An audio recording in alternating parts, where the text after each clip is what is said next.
हाँ तो मेरे लाड लोग कैसे हैं आप सभी लोग। चलिए आज फिर से हम लोग हाजिर हो गए हैं एक नए वीडियो लेक्चर के साथ। इस वीडियो लेक्चर में हम लोग डिस्कस करने वाले हैं क्लास 12 की मैथमेटिक्स की एनसीईआरटी की एक्सरसाइज 7.1। और इससे पहले की वीडियो लेक्चर में हम लोगों ने फॉर्मूले और एग्जांपल्स को देखा था।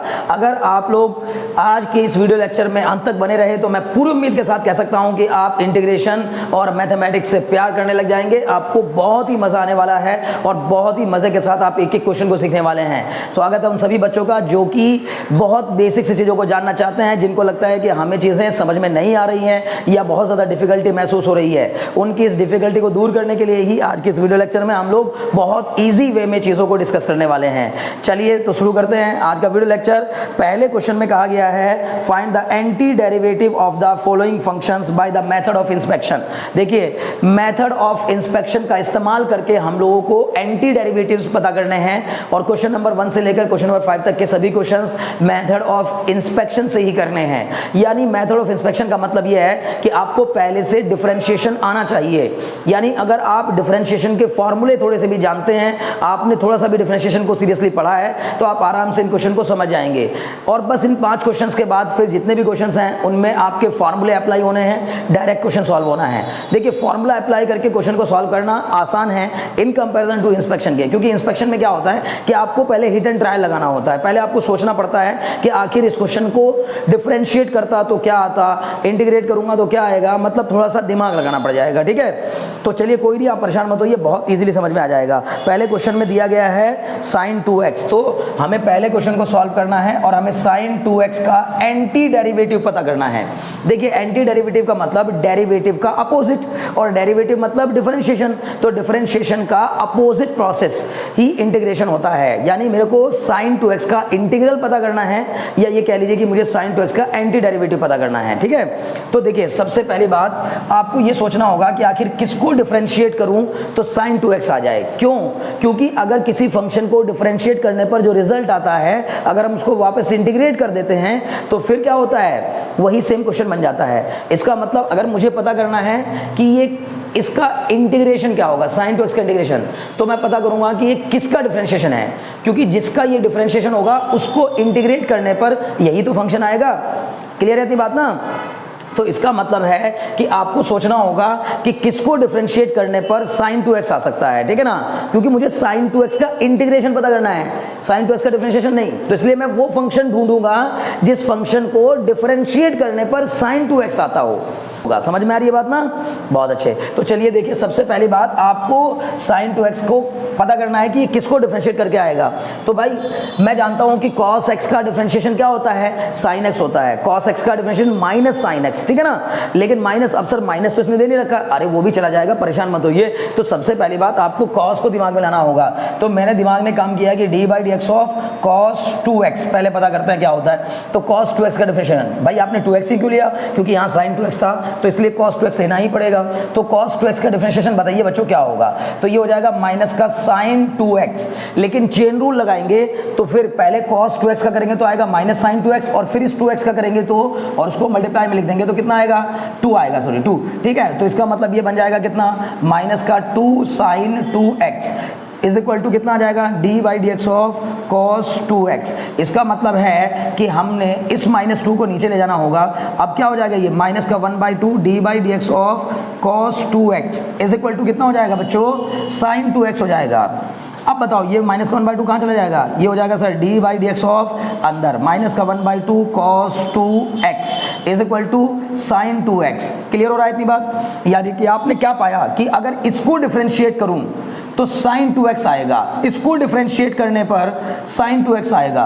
तो इसका मतलब है कि इसका यानी कि sin 2x का इंटीग्रल क्या हो जाएगा, अगर इसको डिफरेंशिएट करने पर sin 2x आ रहा है तो sin 2x को इंटीग्रेट करने पर ये आएगा ये। इसका मतलब एंटी डेरिवेटिव यानी कि integral of anti derivative of sin 2x क्या हो जाएगा बच्चों, तो वो हो जाएगा sir minus cos 2x upon 2 हो जाएगा। ठीक है, देखिए ये फॉर्मूला बेस्ड क्वेश्चन नहीं है। अभी हम इसको अगर फॉर्मूले से करते तो फॉर्मूले से यही क्वेश्चन कैसे सॉल्व होता है, यानी कि अगर मेथड ऑफ इंस्पेक्शन के अलावा हम इसको फॉर्मूले से सॉल्व करते तो फिर हमें इसने पूछा है कि इंटीग्रल फाइंड करिए किसका, पहले क्वेश्चन में sin 2x का, तो हम कहते हैं I is equal to integral of sin 2x dx।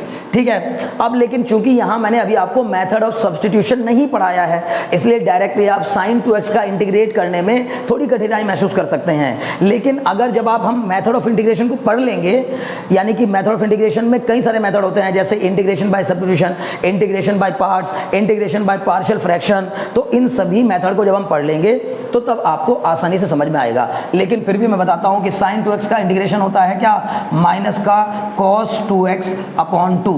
लेकिन अगर हम इंटीग्रल ऐसे निकाल रहे हैं तो यहाँ पर प्लस सी लिखना ज़रूरी होता है। अब देखिए सर यहाँ पर प्लस सी क्यों नहीं लिखा, या आपको आंसर शीट में जब आप आंसर चेक करेंगे तो आपको यहाँ पर प्लस सी नहीं मिलेगा, बिकॉज ये एक पर्टिकुलर इंटीग्रल है, मतलब एक डेफिनेट वैल्यू आ रही है, बट फिर भी क्योंकि हम अगर इसको इंटीग्रेट करेंगे, मतलब कहने का ये है कि अगर हम लोग इसका एंटीडेरिवेटिव यानी sin 2x का एंटीडेरिवेटिव ये आ गया, तो अगर मैं इसको डिफरेंशिएट करूं तो भी sin 2x आएगा, और अगर इसके प्लस में कुछ ऐड करके, जैसे सपोज कर लीजिए यहाँ पे मैंने था -1/2 cos 2x + 5, अगर उसको इंटीग्रेट डिफरेंशिएट करता तो भी क्या ही आता, sin 2x ही आता, क्योंकि जो 5 होगा उस कांस्टेंट का डिफरेंशिएशन क्या हो जाता, 0 हो जाता, ठीक है ना।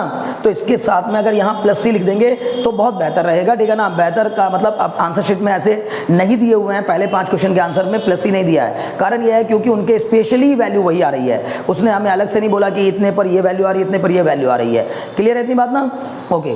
तो चलिए खैर, तो अभी आपको समझ में आ गया, देखो ये फॉर्मूले से कितनी आसानी से हो गया, फॉर्मूला लगा के एकदम 2 लाइन में हो जाएगा, और थोड़ा मेथड ऑफ इंस्पेक्शन से ये थोड़ा सा सोचने वाला हो जाएगा। क्लियर, चलिए तो दूसरे क्वेश्चन की तरफ बढ़ते हैं। अब दूसरे क्वेश्चन में क्या दिया गया है, दूसरे क्वेश्चन में दिया गया है cos 3x, तो हमें cos 3x का एंटी डेरिवेटिव पता करना है। बिल्कुल सेम प्रोसेस लगाएंगे बच्चों, क्या cos 3x का एंटी डेरिवेटिव पता करने के लिए हम दिमाग में पहले सोचेंगे कि आखिर ये किसका डिफरेंशिएशन होता है, ठीक है ना, समझ में आ रही बात। तो देखिए सबसे पहली बात d/dx ऑफ, हम कह सकते हैं सर sin 3x उठाइए, क्योंकि sin x का डिफरेंशिएशन cos x होता है, तो फिर sin 3x लेंगे, तो sin 3x का डिफरेंशिएशन क्या आएगा, बोलो बच्चों, वो आ जाएगा सर cos 3x, लेकिन इस 3x का फिर से करेंगे तो उसको मल्टीप्लाई में लिखेंगे, तो ये आ जाएगा cos 3x × 3। उम्मीद है बात समझ में आ रही होगी। अगर आपको स्पीड ज़्यादा लग रही है, या आपको कोई भी ऐसी डिफ़िकल्टी आ रही हो जिसको कि आपको लग रहा हो कि सर ये काम कर लेने से हमें और ज़्यादा इजीली समझ में आ जाएगा, तो आप बेफिक्र होकर के मुझे कमेंट बॉक्स में सजेस्ट कर सकते हैं कि मुझे ऐसा कौन सा तरीका अपनाना चाहिए जो कि आपको और ज़्यादा बेहतर समझ में आए, क्योंकि आपका समझ में आना ज़रूरी है। मेरे इन क्वेश्चन को सॉल्व करने से कोई फ़ायदा नहीं होने वाला है तब तक जब तक कि आपकी समझ में ना आए, क्योंकि मैं तो ऑलरेडी कर रखा हूँ, मुझे तो ये सारे के सारे क्वेश्चन पहले से तैयार है, पहले से मैंने पढ़ा हुआ है, पहले से मैंने किया हुआ है। लेकिन मेन चीज़ तो ये है ना, मेरी टीचिंग स्किल्स तो तब समझ में आएंगी ना जब आपको चीज़ें समझ में आ जाएं, जो मैं समझा रहा हूँ वो आपके समझ में आ जाए, आपके दिमाग में घुस जाए, अंदर तक चला जाए आपके। क्लियर है ना, ओके। चलिए तो ठीक है। अब मैंने क्या किया ना, cos 3x के लिए मैंने sin 3x पहले सोचा, क्योंकि मैं जानता हूँ कि sin x का डिफरेंशिएशन cos x होता है, तो sin 3x का डिफरेंशिएशन क्या हो जाएगा, cos 3x × 3, यानी ये बन जाएगा 3 cos 3x। ओके, तो ये क्या चीज़ बन के आई है, d/dx ऑफ sin 3x की वैल्यू आई है ये। अगर मैं इस 3 को भी नीचे ले जाऊँ तो ये बन जाएगा 1/3 d/dx of sin 3x = cos 3x। इसका मतलब है कि मैं यहाँ से कह सकता हूँ d/dx, इसको भी अंदर ले जाऊं तो ये हो जाएगा d/dx of 1/3 sin 3x = cos 3x। बोलो हो जाएगा कि नहीं। यानी कि मैंने क्या पाया, 1/3 sin 3x का डिफरेंशिएशन cos 3x है, तो इसका मतलब है इसका डिफरेंशिएशन अगर ये है तो इसका इंटीग्रेशन ये होगा, ठीक है ना, बात समझ में आ रही है। इनवर्स है ना, बस जस्ट एक दूसरे का, जैसे नहीं होता कि 36 का स्क्वायर रूट अगर 6 है तो 6 का स्क्वायर 36 होगा। अभी बात समझ में आ गई ना, एकदम आसान है। मतलब जैसे मैंने कहा √36 = 6, तो जैसे स्क्वायर और स्क्वायर रूट एक दूसरे के इनवर्स प्रोसेस होते हैं, उल्टे प्रोसेस होते हैं। जैसे यानी कि किसी का स्क्वायर रूट निकाला तो उसका फिर से स्क्वायर कर देंगे तो वही चीज़ बन जाएगी। बिल्कुल वैसा ही है यहाँ पर कि अगर मैंने sin 3x/3 को डिफरेंशिएट किया तो मुझे रिजल्ट क्या मिला, cos 3x। तो अगर मैं cos 3x को इंटीग्रेट कर दूंगा, यानी इसका अगर एंटी डेरिवेटिव निकाल दूंगा, तो इसके एंटी डेरिवेटिव से मुझे क्या मिल जाएगा, sin 3x/3 मिल जाएगा। और मुझे चाहिए क्या था, मुझे चाहिए था cos 3x का एंटी डेरिवेटिव। तो इसका मतलब मैं क्या कह सकता हूं कि anti derivative of cos 3x क्या हो जाएगा बच्चों, वो हो जाएगा सर sin 3x अपॉन 3। अब देखिए इसके प्लस में c लिख भी सकते हैं, अभी नहीं भी लिख रहे हैं क्योंकि पहले 5 क्वेश्चन जो मेथड ऑफ इंस्पेक्शन से किए जा रहे हैं उनमें हमें स्पेशली पता है कि यही आएगा, क्योंकि जब आप इसको क्या करेंगे, इसको यानी इसका एंटीडेरिवेटिव बनेगा, इसका डिफरेंशिएट करेंगे ना, sin 3x अपॉन 3 को डिफरेंशिएट करेंगे तो तुरंत यही आ जाएगा, अलग से कुछ लेने की जरूरत नहीं है। लेकिन हाँ एक बात और समझने वाली है कि अगर इसके प्लस में यहाँ पर 6 रहे तो भी यही आएगा, अगर 9 रहे तो भी यही रहेगा, अगर 10 आ जाए तो भी है, अगर -2 इसके साथ यहाँ लिखा हो तो भी यही आएगा। समझ में आ रही बात ना? देखिए अगर sin 3x अपॉन 3 -2 लिखा हो तो इसका क्या आएगा, 1/3 को बाहर, sin 3x का आ जाएगा cos 3x इंटू 3, और 3 से 3 कट जाएगा तो क्या आ जाएगा cos 3x, लेकिन जो साथ में -2 था उस -2 का डिफरेंशिएशन क्या हो जाएगा 0, तो इसका मतलब है कि तब भी क्या ही आ रहा है डिफरेंशिएट करने पर cos 3x। तो यहाँ पर यानी कि +6 भी हो सकता है, +2 भी हो सकता है, +4 भी हो सकता है, उसी के लिए कांस्टेंट ऑफ इंटीग्रेशन लगाए जाते हैं। यानी अगर मैं इसके साथ यहाँ पर प्लस लिख दूँ तो ये और बेहतर आंसर होगा, लेकिन चूंकि एक्सरसाइज के जब आप आंसर शीट को देखेंगे यानी आंसर पे जाएंगे तो आंसर्स में आपको देखने को नहीं मिलेगा +C, केवल पहले 5 क्वेश्चंस में। अदरवाइज इसके बाद हम लोग जितने भी क्वेश्चंस करेंगे और उन क्वेश्चंस में हम लोग जब भी फार्मूला बेस्ड क्वेश्चन करेंगे कि फार्मूला लगा करके यानी डायरेक्ट मेथड से हम इंटीग्रेट कर रहे होंगे तो +C लगाना बिल्कुल नहीं भूलेंगे। +C की बहुत अहमियत है, अगर वो नहीं लगाएंगे तो भी आपका आंसर अधूरा होगा। क्लियर है? +C का मतलब है कांस्टेंट ऑफ इंटीग्रेशन, लगाना बिल्कुल नहीं भूलेंगे। चलें आगे। ओके चलिए तो फिर अगले क्वेश्चन की तरफ बढ़ते हैं। क्वेश्चन नंबर 3 में कहा गया है कि हमें निकालना है e की पावर 3x का एंटी डेरिवेटिव। चलिए तो फिर e की पावर 3x का एंटी डेरिवेटिव निकालते हैं भाई। तो e की पावर 3x, अब आपको सोचना ये होगा कि आखिर e की पावर 3x किसका डिफरेंशिएशन होता है। तो पहले e की पावर 3x में आप सोचिए, तो मैंने तो आपको फॉर्मूले पहले बताए हैं, आप भी फॉर्मूलों को फिर से एक बार रिकॉल कर लीजिएगा। e की पावर x का डिफरेंशिएशन क्या होता है, e की पावर x ही होता है, तो e की पावर x का इंटीग्रेशन भी क्या ही होता है, e की पावर x ही होता है। तो e की पावर 3x का डिफरेंशिएशन e की पावर 3x ही होगा, लेकिन साथ में कुछ चेन रूल लग करके कहानियाँ बदल जाएंगी। जैसे देखिए अगर मैंने e की पावर 3x को डिफरेंशिएट किया तो कितना आएगा, e की पावर 3x, लेकिन जब मैंने इस 3x को ज़बरदस्ती x माना, क्योंकि e की पावर x का फार्मूला होता है e की power x, d/dx of e की पावर x होता है e की पावर x, ना कि d/dx ऑफ e की पावर 3x होता है e की पावर 3x। क्लियर? तो हमें क्या करना होगा, पहले e की पावर 3x को मैं इस 3x को ज़बरदस्ती x मानकर उसका लिख दिया e की पावर x, लेकिन जिसको हम ज़बरदस्ती x मान रहे हैं और वो x है नहीं तो उसका फिर से करेंगे और उसको मल्टीप्लाई में लिखेंगे। तो 3x का डिफरेंशिएशन करने पर कितना आएगा 3, तो कुल मिला जुलाकर ये बन गया 3e की पावर 3x, यानी d/dx ऑफ e की power 3x is equal to 3e की पावर 3x। बोलो बात समझ में आ रही कि नहीं?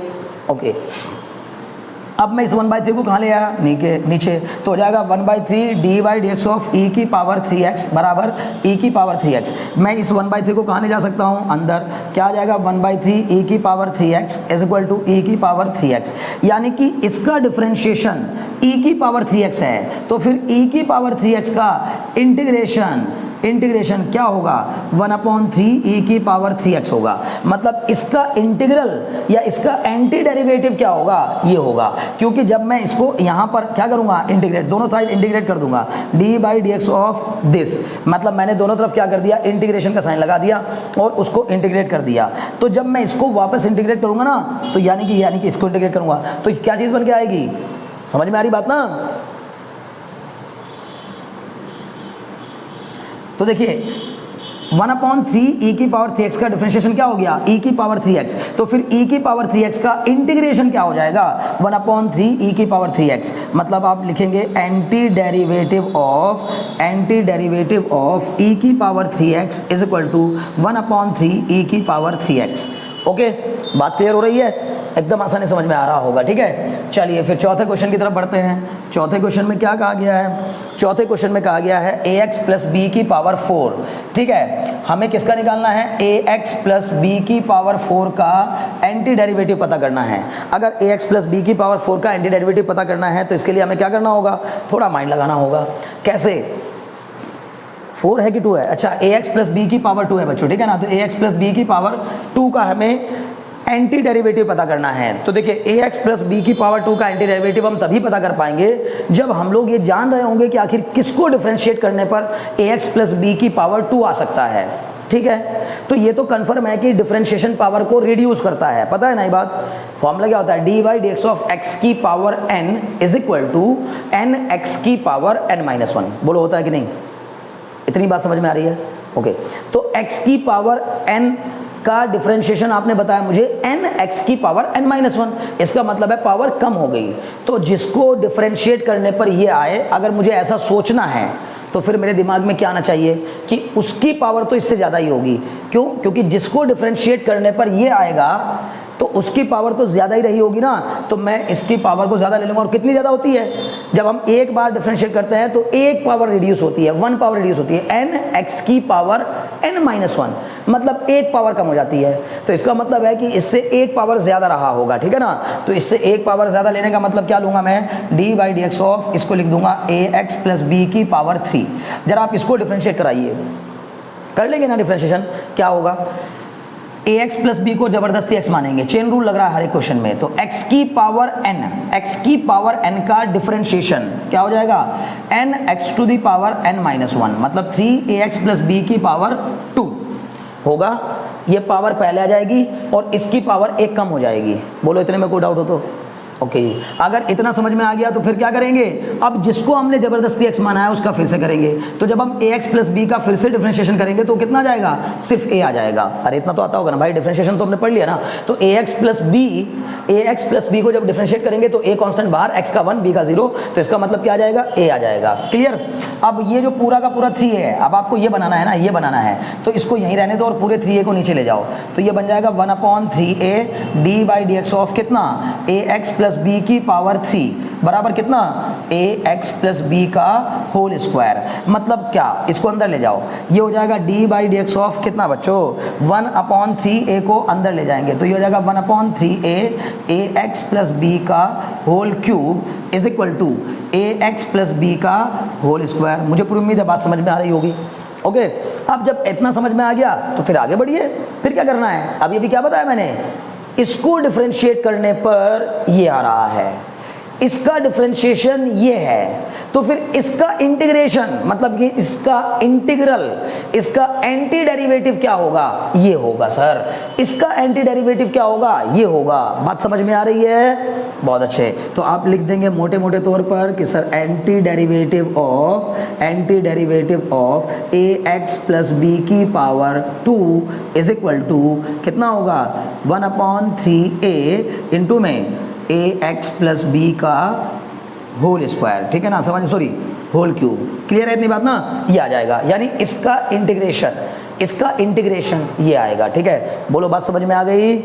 Okay, very good. चलिए तो फिर क्वेश्चन नंबर 5 की तरफ बढ़ते हैं, ठीक है। और इन क्वेश्चंस को आप नोट डाउन भी करते जाइएगा, सारे क्वेश्चंस कराऊंगा लाइन से, एक एक एग्जांपल और एक एक क्वेश्चन, हर एक एक्सरसाइज का हर एक एग्जांपल, हर एक क्वेश्चन करेंगे। लेकिन ध्यान रखना है कि न्यू एडिशन को ध्यान में रखते हुए हम लोग क्वेश्चन सॉल्व कर रहे हैं, यानी कि अपडेटेड सिलेबस के अकॉर्डिंग हम लोग क्वेश्चन सॉल्व कर रहे हैं। अगर आपके पास पुरानी किताब अवेलेबल होगी तो सारे क्वेश्चन मिल उसमें भी जाएंगे, लेकिन चूंकि पुरानी किताबों में क्वेश्चन इससे ज्यादा दिए हुए हैं तो इसलिए क्वेश्चन का सीक्वेंस आगे पीछे हो सकता है। तो आपको चिंतित होने की, परेशान होने की कोई ज़रूरत नहीं है, आपको बस थोड़ा सा दिमाग लगाना पड़ जाएगा अगर आपके पास कोई पुरानी किताब है। और अगर न्यू एडिशन आपने लिया हुआ है, नई किताब ली है, तो फिर एकदम अपडेटेड सिलेबस के हिसाब से जो भी क्वेश्चन एनसीईआरटी में दिए हुए हैं बिल्कुल सीक्वेंस बाय सीक्वेंस कराता जाऊंगा मैं आप लोग को, ठीक है। अगर आपकी नॉलेज में आपका कोई ऐसा फ्रेंड, आपका कोई ऐसा दोस्त जो कि इंटीग्रेशन से या मैथमेटिक्स से डरता हो, घबराता हो, परेशान होता हो, तो भाई उस तक इन वीडियोस को भेजने में जरा सा भी लालच मत करिए। क्यों? क्योंकि दूसरे के भले में ही अपना भला होता है, समझ गए ना। अगर आप किसी और का भला करेंगे तो आपका भला खुद ब खुद होता चला जाएगा, ठीक है। तो अगर आपको लगता है कि वाकई में किसी को नीड है, कोई मेरा साथी है, मेरा दोस्त है, मेरा फ्रेंड है, मेरा क्लासमेट है, या मेरे किसी दूर दराज के कोई रिश्तेदार हैं, उनका बच्चा है जिसको सही से एजुकेशन नहीं मिल रही है, जो सही से नहीं पढ़ पा रहा है, जो दिक्कत महसूस कर रहा है, उसको बिल्कुल बेसिक से इंटीग्रेशन को सीखना है, एकदम सीक्वेंस बाय सीक्वेंस इंटीग्रेशन को सीखना है, तो उसको ये वीडियो लेक्चर्स जरूर सजेस्ट करिए। इससे आप भी कुछ ना कुछ समाज में अपना कंट्रीब्यूशन दे सकते हैं। समझ में आ रही है बात?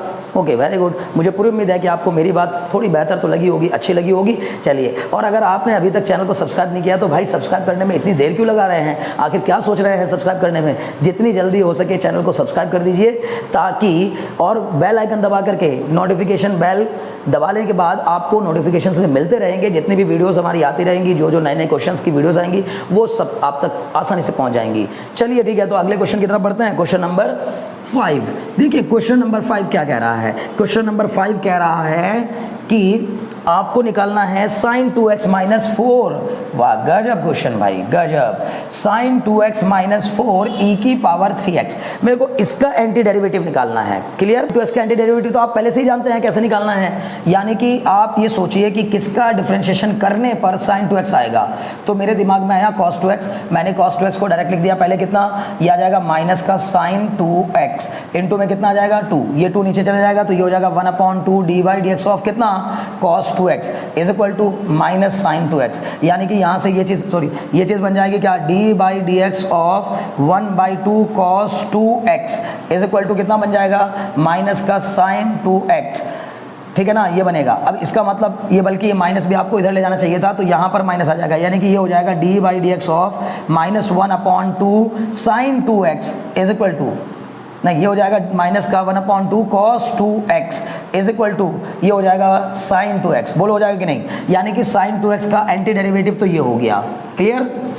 अब इसका देखते हैं। इसका देखने के लिए क्या करूंगा कि भैया e की पावर 3x लाना है, तो e की पावर, अच्छा इस 4 की चिंता मत करना है, तो कांस्टेंट है, एज इट इज बना रहेगा। तो अगर e की पावर 3x की बात करें तो अच्छा ये दोनों क्वेश्चन तो हमने अभी अभी कर तो लिए हैं। पहला क्वेश्चन जो था वो क्या था, sin 2x था, और तीसरा क्वेश्चन जो था वो e की पावर 2x था, बस 3x के बजाय 2x था, तो बात तो एक ही है ना। तो e की power 3x d/dx of e की पावर 3x कितना होगा, e की पावर 3x इनटू में कितना 3 हो जाएगा। अब इस 3 को नीचे ले आऊंगा तो ये बन जाएगा 1/3 d/dx ऑफ e की power 3x is equal to कितना, e की पावर 3x। मतलब मैं कह सकता हूँ 1/3 को भी अंदर ले जा करके मैं लिख सकता हूँ d/dx ऑफ कितना 1/3 e की power 3x is equal to e की पावर 3x। बोलो कह सकता हूँ कि नहीं? इसका मतलब e की पावर 3x का एंटी डेरिवेटिव क्या हो जाएगा, 1/3 e की पावर 3x हो जाएगा। तो मैं कह सकता हूँ मैंने दोनों जो अलग अलग दो टर्म लिखे हुए थे उनके एंटी डेरिवेटिव पता कर लिए हैं। समझ गए ना कैसे?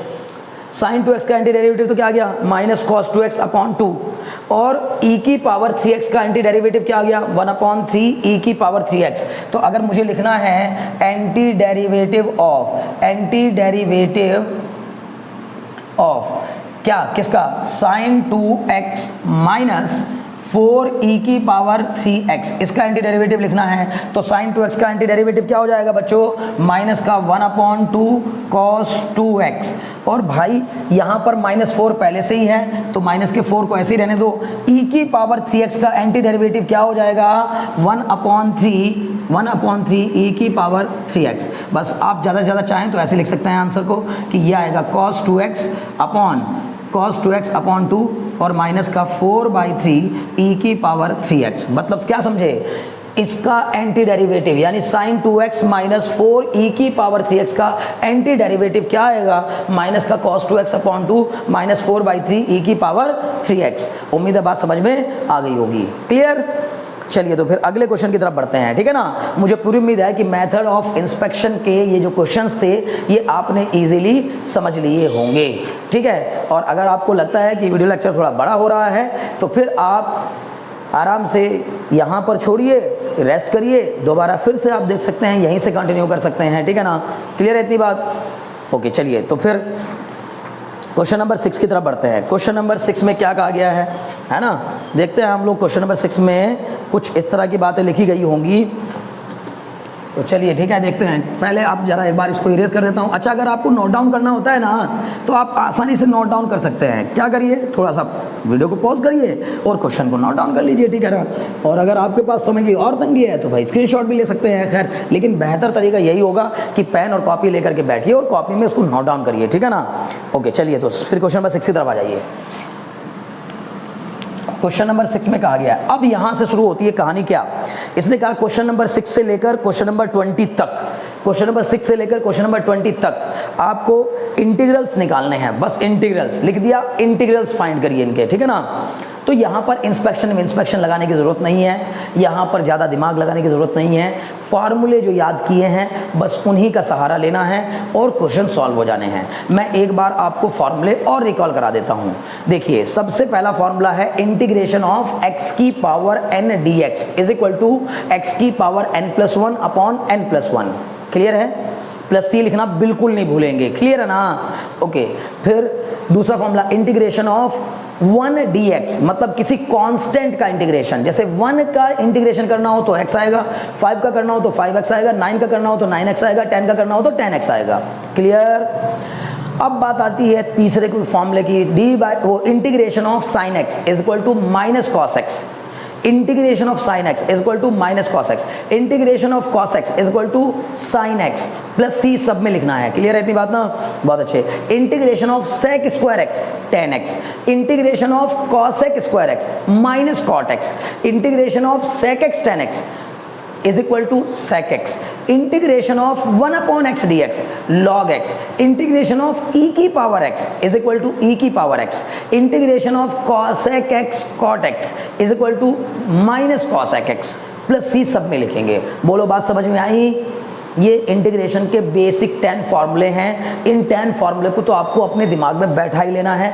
रही बात इसकी कि रट्टे मारने नहीं होते फार्मूलों के, क्वेश्चंस को सॉल्व करिए। जितने नंबर ऑफ क्वेश्चंस ज़्यादा लगाएंगे उतना ही आपको मज़ा भी आएगा, कॉन्फिडेंस भी बूस्ट होगा और आसानी से आप फार्मूले भी याद कर ले जाएंगे। ओके, तो चलिए, तो अब यहाँ पर आपको इंस्पेक्शन नहीं लगाना है, सीधे फार्मूले अप्लाई करने हैं। तो पहले देखिए छठे क्वेश्चन में कहा गया है कि इंटीग्रेट करिए किसको, 4e की पावर, क्या दिया गया है, 4e की पावर 3x प्लस 1 dx। तो भाई अभी तो हमने e की पावर 3x का किया है ना इंटीग्रेशन, तो e की पावर 3x का इंटीग्रेशन करने के लिए अभी किया था जस्ट, है ना? यानी कि आपने देखा हाँ 4e की पावर 3x का हमने क्वेश्चन नंबर 5 में इंटीग्रेशन किया ही है। तो बताइए क्या आया था 4e की पावर 3x का, इसका इंटीग्रेशन आया था अभी आप देख लीजिएगा पीछे, माइनस का 4/3 e की पावर 3x, ये आया था ना? नहीं, 4/3। देखिए e की पावर 4e की पावर 3x का तो हमने अभी इंटीग्रेशन किया है ना। तो 4e की पावर 3x का इंटीग्रेशन क्या आया था, वो आया था सर 4/3 e की पावर 3x और प्लस 1 का मैंने अभी बताया कि 1 का इंटीग्रेशन क्या होता है, x होता है। तो इसका मतलब 1 का क्या हो जाएगा, x प्लस c। एक बात तो ये हो गई। दूसरी एक और बात मैं बताता हूँ आपको, आप एज अ फॉर्मूला याद कर लीजिएगा। आपको मैं यहाँ बता रहा हूँ, ध्यान से समझिएगा। अगर कहीं भी आपने आज के बाद देखा e की पावर ax dx, e की पावर ax dx, ax बार बार बोल रहा हूं, अगर केवल x हो तो कोई समस्या ही नहीं है, लेकिन अगर x के साथ कोई कांस्टेंट लिखा हो, जैसे यहाँ लिखा है x के साथ यहाँ पर 3 लिखा हुआ है कांस्टेंट में, तो e की पावर ax का इंटीग्रेशन डायरेक्ट याद करेंगे e की पावर ax अपॉन a। जरा याद करो, जब हम डिफरेंशिएशन किया करते थे तो ये जो a होता था ना, चेन रूल लगा करके ये मल्टीप्लाई में आता था, मल्टीप्लाई में। देखो जैसे अगर मैंने आपसे कहा d by d x of e की पावर ax बताओ, तो इसका होता था e की पावर ax इंटू a, ठीक है ना? और अगर मैंने कहा e की पावर ax का इंटीग्रेशन बताओ, तो जाहिर है कि उल्टा प्रोसेस है, इंटीग्रेशन डिफरेंशिएशन का उल्टा, अपोजिट। क्लियर? 36 का आंकड़ा दोनों में, क्लियर है ना?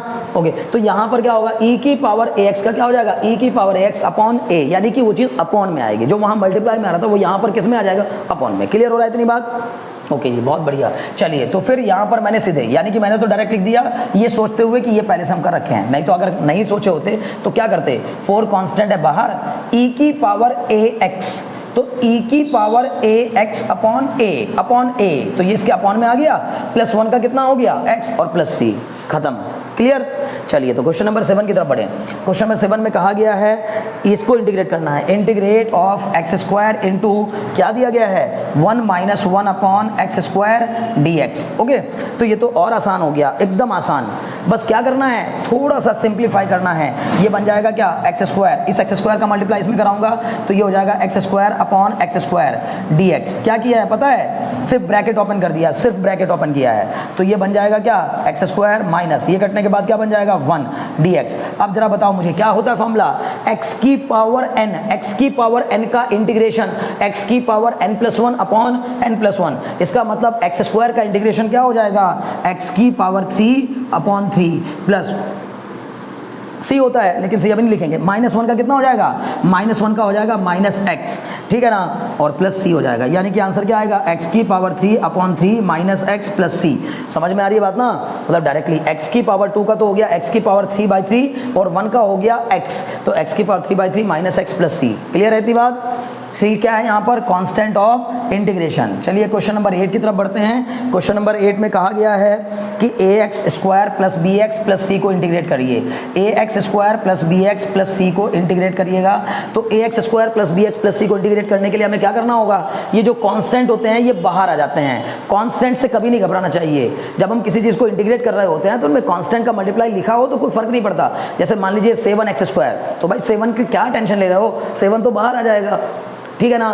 तो बस इसको अलग अलग इंटीग्रेट कर दीजिए। तो ये कितना हो जाएगा? a कांस्टेंट है बाहर रहेगा, x² का इंटीग्रेशन करेंगे, फिर प्लस का b कांस्टेंट है बाहर रहेगा, x का इंटीग्रेशन करेंगे, फिर प्लस का c कांस्टेंट है बाहर रहेगा और dx को इंटीग्रेट कर देंगे। अब जरा बताइए कितना आएगा? a बाहर है तो x² का बताइए क्या आएगा?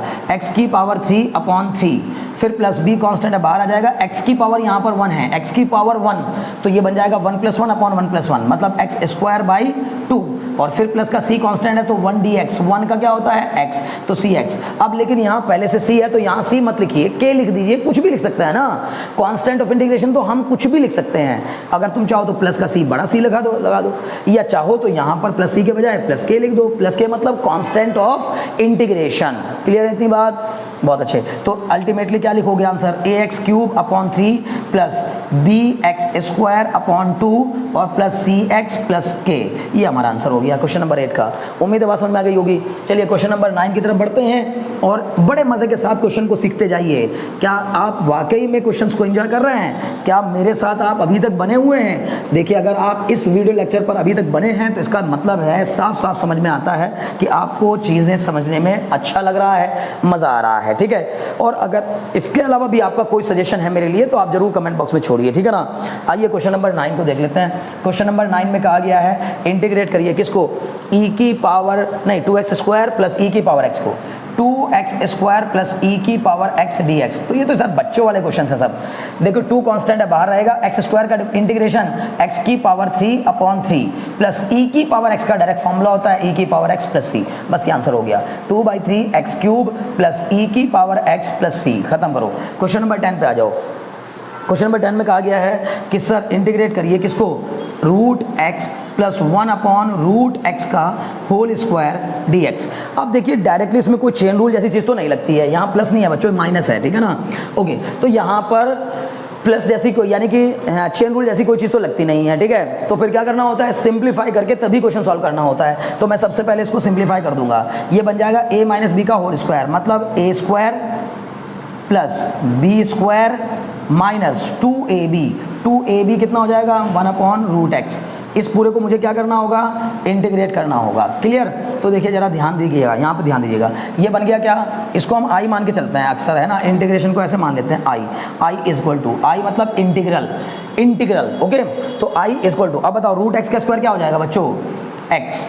√x का स्क्वायर तो x हो जाएगा और 1/√x का स्क्वायर 1/x, और ये क्या हो जाएगा? √x से √x कैंसिल, तो बचेगा क्या? माइनस का 2 dx। बस इसको आपको इंटीग्रेट करना है। बताओ x का इंटीग्रेशन क्या आएगा? x²/2 प्लस 1/x का इंटीग्रेशन क्या आएगा? log x, और माइनस का 2 का क्या आ जाएगा? माइनस का 2x प्लस c। खत्म हो गया क्वेश्चन सॉल्व। समझ रहे हो ना बात को? ये जो log x आया कहाँ से आया? गलती मत कर बैठना कि सर मैं इस x को ऊपर ले जाऊंगा तो ये बन जाएगा x की पावर -1। जरा दिमाग लगाइए, सोचिए, अगर मैंने इसको x की पावर -1 बना दिया तो ये क्या हो जाएगा? x की पावर -1 में तो आप फिर कौन सा फॉर्मूला लगाएंगे? x की पावर n वाला फॉर्मूला लगाएंगे, और x की पावर n का फॉर्मूला होता है x की पावर n+1/n+1, तो मतलब -1 + 1/-1 + 1, तो ये बन जाएगा x की पावर 0/0, मतलब नॉट डिफाइंड हो जाएगा। भाई समझ रहे हो ना मेरी बात को? किसी भी चीज़ भाई -1 + 1 0 हो जाएगा ना, तो किसी भी चीज़ को जब हम 0 से डिवाइड करते हैं तो क्या हो जाती है? नॉट डिफाइंड, अनडिफाइंड रह जाएगा। तो पहले ध्यान रखना बहुत ध्यान से, सिर्फ 1/x ही एक ऐसा है जिसमें हम ऊपर ले जाकर के पावर को नेगेटिव नहीं लिखेंगे। लेकिन हाँ, अगर यहीं इसकी जगह पर क्या होता? 1/x² होता तो हम उस x² को ऊपर ले जाकर लिखते x की पावर -2। बोलो बात पकड़ में आ रही है? समझ पा रहे हो? बहुत बढ़िया। चलिए अगर समझ में आ रहा है तो आगे बढ़िए, ठीक है। देखो अब मैं आपको एक बात और बताऊंगा। हो सकता है कि आपको ये वीडियो थोड़ा धीमे लग रहा हो, आपको लग रहा हो सर बहुत ज़्यादा टाइम जा रहा है। भाई बच्चों टाइम तो लगता ही है, अगर आप इस चक्कर में लगे रहते हैं ना, सब धोखा है, सब ढोंग है, सब बहुत बड़ा दिखावा है कि आपको बस 1 घंटे में पूरा इंटीग्रेशन साफ, आपको आधे घंटे में पूरा इंटीग्रेशन साफ। अरे ये जो आधे घंटे 1 घंटे में इंटीग्रेशन साफ करने वाली बातें कर रहे हो भाई, तो फिर तो आपके लिए कुछ भी नहीं करना है। 12-15 चैप्टर हैं तो 12-15 चैप्टर को 12-15 दिन में ख़त्म कर दीजिए, खुद छुट्टी हो गई। तो पूरे साल क्यों पढ़ा रहे हो फिर? भाई पूरे साल ये 360 दिन या 300 दिनों को पढ़ाने का जो स्पेल रखा गया, इतना लंबा चौड़ा स्पेल रखा गया पढ़ने के लिए, क्यों रखा गया है? ताकि चीज़ों को सीखा जाए। ये नहीं कि बस खाली सुन लिया, समझ लिया, बस सुन लिया और हो गया, है ना। इससे थोड़ी कुछ होने वाला है। अरे देखो, सबसे ज़रूरी चीज़ ये मत देखो कि मैं कितनी जल्दी आपको क्वेश्चन सॉल्व करा दे रहा हूँ, ये देखो कि मैं आपको क्वेश्चन समझा पा रहा हूँ या नहीं समझा पा रहा हूँ, आपके दिमाग में चीज़ें घुस रही हैं या नहीं घुस रही हैं, आपको कुछ हासिल हो रहा है या नहीं हो रहा है।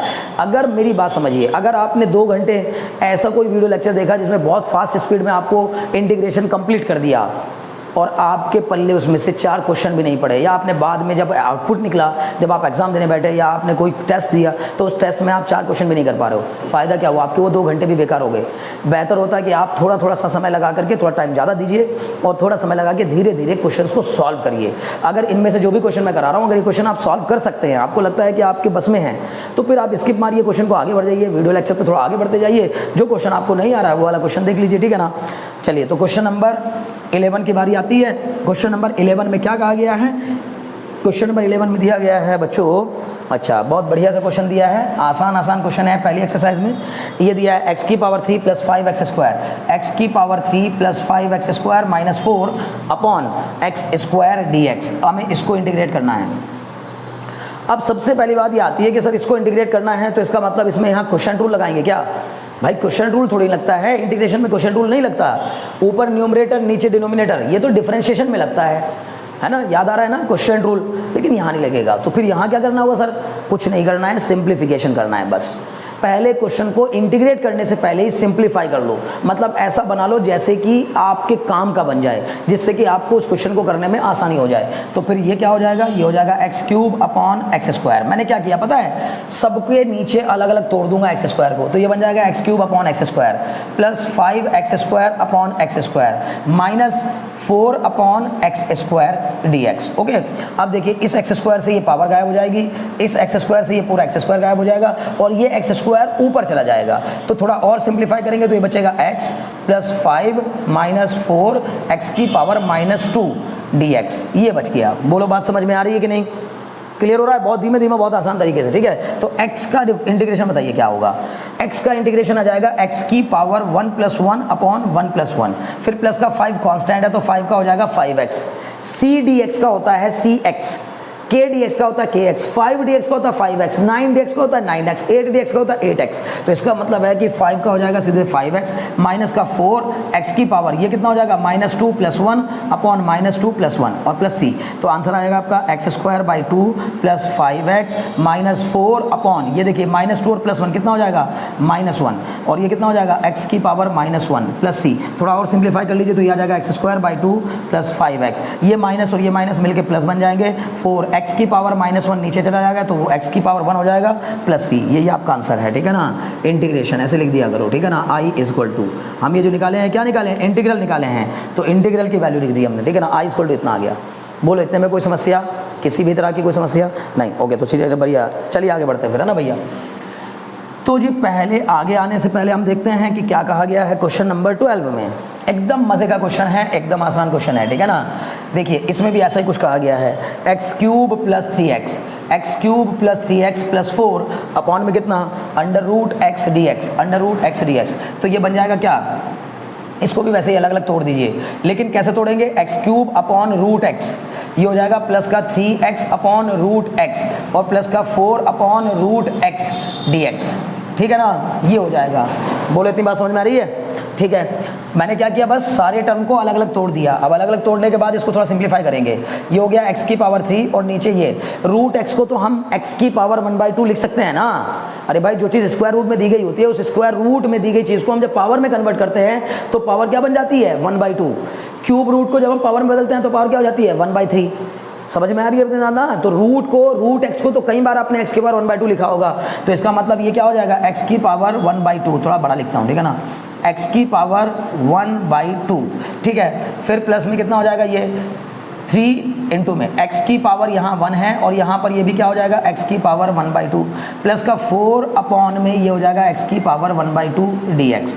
चलो जी ये कर लिया। अब इसको करने के बाद इसको ऊपर ले जाऊंगा तो ये बन जाएगा x की पावर। बताओ जब बेस सेम होता है तो डिवाइड में पावर माइनस होती है, जब बेस सेम होता है तो डिवाइड में पावर माइनस होती है। इसका मतलब 3 में से 1/2 को घटाएंगे तो ये आएगा 3 माइनस 1/2। मैं एकदम बिल्कुल आपको ऐसे समझा रहा हूँ जैसे कि आपको ऑफलाइन क्लास में समझाया जाता है, एकदम फील आ जाएगा अगर आप थोड़ा टाइम देंगे, लेकिन पेशेंस रखना बहुत ज़रूरी है, ठीक है ना। तो x की पावर 3 माइनस 1/2 फिर प्लस कितना हो जाएगा 3x की पावर। अब देखिए ऊपर पावर 1 है और नीचे 1/2 तो 1 माइनस 1/2, यहाँ पर क्या हो जाएगा 1 माइनस 1/2 और फिर प्लस का 4 कॉन्स्टेंट है ऊपर रखेंगे, x की पावर कितना ले जाएंगे माइनस 1/2। समझ पा रहे हैं ना, अभी तो सिंप्लीफिकेशन चल रहा है।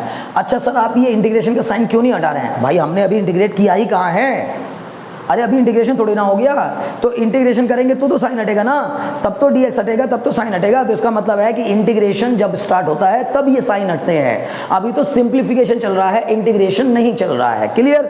ओके जी। तो फिर क्या हुआ सर, ये हो गया x की पावर 3 में से 1/2 घटाओगे कितना बचेगा 2.5, 2.5 मतलब 5/2, तो ये बचेगा x की पावर 5/2 करके देख लिया। 3 2 6 माइनस 1 मतलब 5/2 फिर प्लस 3 x की पावर 2 माइनस 1 मतलब 1/2 फिर प्लस का 4 कांस्टेंट है बाहर, x की पावर माइनस 1/2, x की पावर माइनस 1/2 dx। अब आपने देखा कि x की पावर n, x की पावर n, x की पावर n के टर्म्स में बदल चुका है पूरा क्वेश्चन।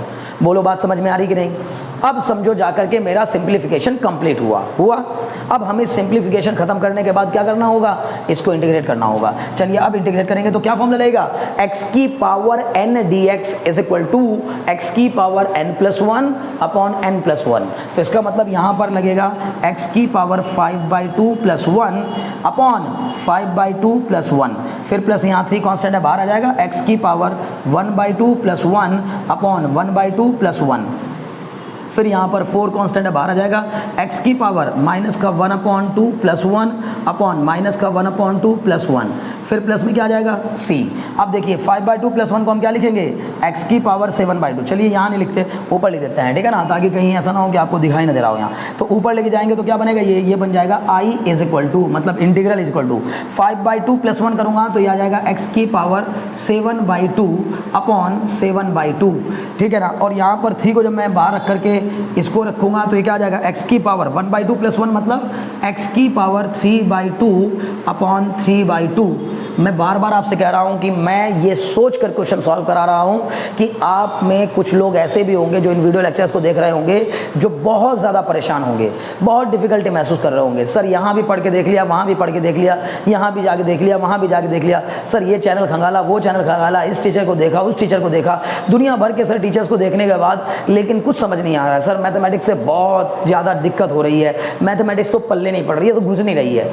ऐसे बच्चों के लिए भी ये वीडियो लेक्चर्स इंतहाई इंपॉर्टेंट हैं। आप उन बच्चों को जरूर ये सजेस्ट करिए जिन बच्चों में आपको लगता है कि आपका कोई फ्रेंड, आपका कोई दोस्त ऐसा है जो आप ही की क्लास में, आप ही के किसी क्लासरूम में बैठा हुआ आपके साथ डिफ़िकल्टी महसूस कर रहा होता है कि उसको बहुत बेसिक बात भी समझ में नहीं आ रही होती है, जिसको कि ये भी बताना पड़ता है कि 3 में से 1/2 को घटाकर 5/2 कैसे आया और 5/2 में 1 ऐड करके 7/2 कैसे आया, ये तक भी समझाना पड़ता हो। ऐसे बच्चों के लिए भी ये वीडियो लेक्चर्स है। और अगर आप इंटेलिजेंट हैं, आपको पहले से आता है, आपको लग रहा है कि यार सर बहुत दिमाग हो गया, मेरे को तो आ रहा है, तो आप चिंता मत करिए। अगले आने वाले जो लेक्चर्स होंगे उनमें कुछ टफ क्वेश्चंस भी आएंगे, उन पे चिंता करिए आप। जरूरी नहीं है कि आप फिर वीडियो लेक्चर पे आप बने रहिए, आप स्पीड में बढ़ा के देख लीजिए। अगर आपको लगता है कि आपको देखने का मन ही हो रहा है तो आप स्पीड में बढ़ा के देख लीजिए, अगर आपको लगता है कि आप समझ रहे हैं चीज़ों को। क्लियर?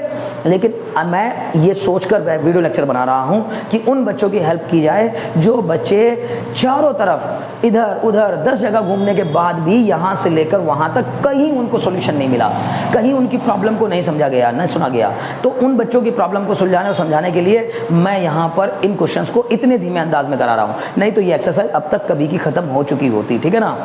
अब देखिए क्या करेंगे, प्लस का 4 कांस्टेंट है, इसको बाहर रखिए, यहाँ लिख दे रहा हूँ। प्लस का 4 कांस्टेंट है, बाहर रखेंगे तो ये कितना आ जाएगा, या चलिए यहीं पे लिख देते हैं, ठीक है ना। 4 कांस्टेंट है तो ये देखिए कितना आ जाएगा, x की पावर -1/2 प्लस 1। तो माइनस के 1/2 में जब 1 ऐड करेंगे तो क्या आएगा, 1 माइनस 1/2, 1 में से आधा घटा दिया तो बचा क्या, आधा। तो ये बच जाएगा 4x की पावर 1/2 अपॉन में 1/2। क्लियर है मेरी बात? बहुत अच्छे। अब यहाँ पर थोड़ा और सिंप्लीफिकेशन बनेगा। अब ये 7/2 को हम उल्टा करके क्या लिख सकते हैं, 2/7 x की पावर 7/2, फिर प्लस इस को क्या लिख सकता हूँ, 2 ऊपर चला जाएगा तो 3 × 2/3 x की पावर 3/2, फिर प्लस इस 1/2 को मैं क्या लिख सकता हूँ, 2 × 4, और ये x की पावर कितना हो जाएगा, 1/2। क्लियर है ना, 1/2। ठीक है, ओके जी। चलो तो भाई बच्चों मेरे प्यारो, एक बात तो बताओ, क्या आपकी ये बात समझ में आ रही है ना कि मैं कर क्या रहा हूँ, इतना धीमे सर ज़्यादा ही कुछ धीमे हो गया। अगर लग रहा है कि बहुत ज़्यादा ही कुछ धीमे हो रहा है तो आप सजेस्ट करिए, कोई दिक्कत नहीं है बच्चों। मैं इससे बहुत फास्ट पढ़ा सकता हूँ, मैं तो फास्ट पढ़ाने के लिए ही परेशान रहता हूँ। कुछ बहुत सारे बच्चे इस बात से दुखी होते हैं कि सर इतना तेज़ मत पढ़ाया करिए, थोड़ा सा धीमे पढ़ाइए। लेकिन मैं यहाँ पर जानबूझ करके इतना धीमे इसलिए पढ़ा रहा हूँ ताकि आपकी हेल्प की जा सके, ठीक है ना। तो ये क्या हो जाएगा बच्चों, 2/7 x की पावर 7/2, फिर प्लस इस 3 से 3 कट गया, कितना बचेगा, 2x की पावर 3/2, और फिर प्लस 8x की पावर 1/2 प्लस c। चाहो तो यही आंसर छोड़ दो, अगर चाहो आपको कुछ अलग दिख रहा हो एक्सरसाइज में, यानी कि आंसर शीट में कुछ अलग दिखाई दे रहा हो, तो ये होगा, बस ज़्यादा ज़्यादा ये होगा 2/7 x की पावर 7/2 प्लस 2x की पावर 3/2 को हम लिख सकते हैं x√x। ज़्यादा से ज़्यादा यही होगा, नहीं तो यहीं छोड़ दो बस आप आंसर, और इसको लिख सकते हैं 8√x प्लस c। ओके, ये आपका आंसर हो गया। मुझे पूरी उम्मीद है कि आपको ये क्वेश्चन बहुत आसानी से समझ में आ गया होगा। चलिए तो फिर आगे के अगले क्वेश्चन की तरफ बढ़ते हैं। तो 11-12 तक आपके क्वेश्चन सॉल्व हो गए हैं। अब वीडियो लेक्चर थोड़ा सा लेंथी तो हो ही जाएगा, जाहिर सी बात है कि आपको समझ में आ ही रही होगी ये बात, ठीक है। तो अब क्या करेंगे, क्वेश्चन नंबर 13 देखेंगे आप। क्वेश्चन नंबर 13 में क्या होगा, क्वेश्चन नंबर 13 में होगा, ठीक है, क्वेश्चन नंबर 13 में आपको मिल जाएगा, देखिए आसान सा क्वेश्चन है, घबराने की जरूरत नहीं है। Integration of x³ minus x², है ना, 13 नंबर क्वेश्चन है। x³ minus x² plus x minus 1 upon में क्या दिया गया है, x माइनस 1। ओके जी, और फिर हमसे क्या कहा है, इसको इंटीग्रेट करिए। ये अच्छा क्वेश्चन है भाई, वाह। अब थोड़ा सा कुछ बेहतर क्वेश्चन आया, ठीक है। क्यों आया बेहतर, क्यों लग रहा है बेहतर, या आपको ही क्यों, मैं क्यों कह रहा हूँ कि थोड़ा सा अच्छा क्वेश्चन आया। तो इसमें अच्छा ही ये है कि सबसे पहली बात आपको करना ये होगा कि x जो है वो अगर अकेला होता, अगर ये x अकेला होता तो मैं इसको अलग अलग ब्रेक करके बहुत आसानी से सॉल्व कर देता। लेकिन चूंकि ये x अकेला नहीं है तो मैं इसको इतनी आसानी से अलग नहीं कर पाऊंगा, ठीक है ना। क्यों, क्योंकि x-1 पूरा है, तो अगर मैं इसको तोड़ूंगा भी ना तो अलग अलग टूटेगा। तो कैसे टूटेगा, x³ upon x-1, x² upon x-1। फिर मुझे फ़ायदा क्या मिलेगा सर, समझ रहे ना, फिर मुझे फ़ायदा क्या मिलेगा सर, एक ही बड़ी समस्या। तो फिर इसके लिए तुम्हें क्या करना होगा, इसके लिए तुम्हें थोड़ा सा दिमाग लगाना होगा। और वो क्या लगाएंगे दिमाग हम लोग, हमें इस x-1 को गायब करना है। क्यों करना है सर, क्यों करना है, हर बात आपको मैं बताऊंगा क्यों करना है, ठीक है ना। मतलब आपको क्वेश्चन पूछने की जरूरत भी नहीं पड़ेगी, आप बेफिक्र हो जाइए, ऐसे ही बताऊंगा। क्वेश्चंस भी खुद ही करूंगा मैं और उसका जवाब भी खुद ही दूंगा आपको। एज ए स्टूडेंट भी आपकी हेल्प करूंगा, एज ए टीचर भी आपकी हेल्प करूंगा, ठीक है ना। मतलब ऐसे बिहेव करूंगा जैसे कि कोई स्टूडेंट है वो टीचर से सवाल कर रहा है, और ऐसे जवाब दूंगा जैसे कि कोई एक टीचर है जो कि अपने प्यारे से स्टूडेंट को जवाब दे रहा है। क्लियर है। तो देखिए सबसे पहली बात यहाँ पर क्या करना होगा, मैं इसको अलग अलग नहीं ब्रेक कर सकता, तो मुझे कुछ दिमाग लगाना पड़ेगा। और दिमाग लगाने पर यह पाऊंगा कि किसी भी तरह से मुझे नीचे से डिनोमिनेटर को गायब करना है। क्यों करना है, इसलिए करना है क्योंकि क्वेश्चन रूल इंटीग्रेशन में नहीं लगता। तो जब क्वेश्चन रूल नहीं लगता है इंटीग्रेशन में, तो फिर हमें क्या करना पड़ता है, हमें उस क्वेश्चन को सॉल्व करने के लिए कुछ टेक्निक लगानी पड़ती है। तो मैंने टेक्निक ये लगाई कि x³ माइनस 1 को एक साथ ले लिया। अब आप कहेंगे सर ये क्यों ले लिया, आपके दिमाग में कहाँ से आया। पहली बात तो ये कि प्रैक्टिस से क्वेश्चन सॉल्व होते हैं। आपने बहुत ज़्यादा प्रैक्टिस कर रखी होगी तो आप आसानी से समझ जाएंगे कि क्या करना है, और अगर नहीं प्रैक्टिस ज़्यादा कर रखी है तो बहुत ज़्यादा दिमाग लगाना पड़ेगा। फॉर्मूले आपको आने चाहिए। मुझे ऊपर से दिख रहा है, अगर मैं इसको साथ ले लेता हूँ, इन दोनों को अगर इन दोनों को साथ ले लेता हूँ तो यहाँ पर एक आइडेंटिटी बन जाएगी a³ माइनस b³ की, और जब a³ माइनस b³ की आइडेंटिटी इसमें लगाऊंगा तो ये बन जाएगा माइनस का x²। मैं अच्छा इसमें a³ माइनस b³ की जब आइडेंटिटी लगाऊंगा ना तो उसमें a-1 आएगा, a माइनस b आएगा, a माइनस b मतलब ये x-1 आ जाएगा। और इन दोनों में से मैं अगर माइनस कॉमन ले लेता हूँ, माइनस इन दोनों में से, ध्यान से देखिएगा इन दोनों में से, ठीक है, अगर माइनस कॉमन ले लेता हूँ तो ये बन जाएगा x² माइनस x। तो यहाँ से भी क्या कॉमन आ जाएगा, x कॉमन आ जाएगा, और x कॉमन आकर के यहाँ भी x-1 बन जाएगा। भाई वाह गजब हो गया, x-1 दिख रहा है मुझे, देखिए ठीक है ना। तो ये क्या हो जाएगा बताओ, इसमें मैंने आइडेंटिटी लगाई a³ माइनस b³ की। भाई एक बात तो बताओ, मैं यहाँ बताता हूँ आपको, ठीक है ना। अच्छा समझ में तो आ रहा होगा ना, अगर ना आ रहा हो तो बताना है, ठीक है। देखिए क्या करेंगे, एक्स क्यूब माइनस 1, तो आपको ना जब ये फॉर्मूला पता होता है ना तो तुरंत आपका दिमाग काम करता है। A cube minus b cube equal to होता है ए माइनस बी ब्रैकेट में a square plus b square plus a b, ये फॉर्मूला होता है। और a cube plus b cube का फॉर्मूला क्या होता है, a cube plus b cube का होता है ए प्लस बी ब्रैकेट में a square plus b square minus a b. Clear. तो अगर ये फॉर्मूला आपको पता है तो मैं यहाँ पर देखो एक्स क्यूब माइनस 1 को क्या लिख सकता हूँ, एक्स क्यूब माइनस 1 का क्यूब, और एक्स क्यूब माइनस 1 के क्यूब का फॉर्मूला हो जाएगा x minus 1 into x square plus x plus 1। कैसे आ रहा, समझ में आ रहा ना। मतलब देखिए ए स्क्वायर प्लस बी स्क्वायर मतलब 1 का स्क्वायर यानी 1, और प्लस ए बी क्योंकि यहाँ पर ए क्यूब माइनस बी क्यूब में यहाँ ए बी होता है प्लस ए बी, तो ये आ जाएगा प्लस एक्स। ओके देखिए ये इसका आ गया, इसका ठीक। तो मैंने इसकी जगह पे क्या लिख देना है, एक्स माइनस 1 इंटू में x square plus x plus 1, और फिर माइनस का एक्स यहाँ से कॉमन ले लिया, इन दोनों में से क्या कॉमन ले लिया, एक्स। तो यहाँ पर क्या बचेगा, एक्स, और यहाँ क्या बचेगा 1, तो एक्स माइनस 1 अपॉन में कितना, एक्स माइनस 1 डी एक्स। अब बताओ क्या होगा, इन दोनों में से क्या कॉमन आ रहा है, x माइनस 1 कॉमन आ रहा है, क्या बचेगा, x square plus x plus 1 minus x. बोलो बात समझ में आ रही कि नहीं। इन दोनों में से क्या कॉमन आ गया, x माइनस 1 कॉमन आ गया, इस टर्म में से और इस टर्म में से। तो x माइनस 1 कॉमन लेके यहाँ ये बचा, और यहाँ पर क्या बचा, माइनस का x बचा, अपॉन में कितना हो गया, x माइनस 1 हो गया इंटू में dx। अब इस x माइनस 1 से x माइनस 1 कैंसिल हो गया, ये बचा एक्स स्क्वायर प्लस x और x कैंसिल हो गए प्लस 1, बस इतना बचा, एक्स स्क्वायर प्लस 1 dx। अब देखिए कितना आसान हो गया, ठीक है ना। अभी हमने केवल सिंप्लीफिकेशन किया है, इंटीग्रेशन नहीं हुआ है। इंटीग्रेशन करने के लिए हमें क्या करना होगा, अब आगे बस ये तो एकदम आसान है, x की power 3 upon 3 plus x plus C, ये आंसर हो जाएगा। यानी कि आपका जो इंटीग्रल का आंसर आया वो आएगा x की पावर 3 अपॉन 3। कैसे आया, एक्स स्क्वायर का होता है x की पावर 3 अपॉन 3, 1 का होता है x, तो ये आ जाएगा आपका आंसर। मुझे पूरी उम्मीद है बात समझ में आ गई होगी, ठीक है ना। एक मिनट जरा सा समझ दीजिए, ठीक है ना। ओके चलिए तो फिर अगले क्वेश्चन की तरफ बढ़ते हैं भाई बच्चों। मुझे उम्मीद है ये क्वेश्चन आपको समझ में आया होगा, और इसको ना आपको जरूर नोट डाउन कर लेना है। अच्छा क्वेश्चन था, ठीक है ना। अभी तक के जितने क्वेश्चंस किए उनमें सबसे अच्छा क्वेश्चन था। अब आता है हम लोग क्वेश्चन नंबर 14 की ओर। क्वेश्चन नंबर 14 में कहा गया है कि देखिए क्वेश्चन नंबर 14 में कहा गया है 1 माइनस एक्स, है ना। देखिए ये दिया गया है 1 माइनस एक्स, और क्या है अंदर, रूट एक्स है। अच्छा बाहर है रूट एक्स डी एक्स। ये तो आसान है, चिंता मत करिए, ठीक है ना। अभी तक के क्वेश्चंस में क्वेश्चन नंबर 13 ही बेहतर था, ठीक है। तो अब क्या करेंगे, इसको अंदर मल्टीप्लाई कर लेंगे। पहले इसको ब्रैकेट को ओपन कर लेंगे, 1 इंटू रूट एक्स मतलब क्या हो जाएगा, root x, minus x into root x क्या हो जाएगा, एक्स रूट एक्स। चलो जी, इसके बाद भी सर कुछ करना पड़ेगा क्या, हाँ जी करना पड़ेगा। इसको लिखेंगे एक्स की power 1/2 minus x into x की पावर 1/2 डी एक्स। अभी तो बताया था कि रूट को हम ऐसे लिख सकते हैं, तो ये क्या बन जाएगा, बस x की पावर 1/2 माइनस x की पावर 3/2। कैसे, जिसकी पावर कुछ नहीं उसकी पावर 1 होती है, तो इसका मतलब यहाँ 1, तो इन दोनों का बेस सेम है तो मल्टीप्लाई में पावर ऐड हो जाएगी, तो 1 + 1/2 मतलब 3/2। अभी इंटीग्रेशन नहीं हुआ है, अभी सिर्फ सिंप्लीफिकेशन हो रहा है, अब इसके आगे इंटीग्रेशन करना है बस। तो बताओ x की पावर 1/2 का कितना आ जाएगा, 1/2 + 1 अपॉन 1/2 + 1 माइनस x की पावर 3/2 + 1 अपॉन 3/2 + 1 के प्लस c आ जाएगा। तो ये हो जाएगा x की पावर 3/2 अपॉन 3/2, फिर माइनस में ये कितना आ जाएगा, x की पावर 5/2 अपॉन 5/2 प्लस c। यानी कि इंटीग्रल की जो वैल्यू आएगी वो क्या आएगी, इस 2/3 को इसको ऊपर ले जाकर लिख सकते हैं 2/3 x की पावर 3/2, फिर माइनस ऊपर ले जाके इसको लिख सकते हैं 2/5 x की पावर 5/2 प्लस c। ये आंसर हो गया क्वेश्चन नंबर 14 का, ठीक है ना। चलिए क्वेश्चन नंबर 15 की तरफ बढ़ते हैं। क्वेश्चन नंबर 15 में क्या कहा गया है, क्वेश्चन नंबर 15 में कहा गया है, देखिए वीडियो को पॉज करके भी आराम से आप क्वेश्चन का सॉल्यूशन नोट डाउन कर सकते हैं, ठीक है ना। क्वेश्चन नंबर 15 की तरफ बढ़िए। क्वेश्चन नंबर 15 में कहा गया है root x into integration of root x into 3x² + 2x, 3x² + 2x + 3 dx। Clear है।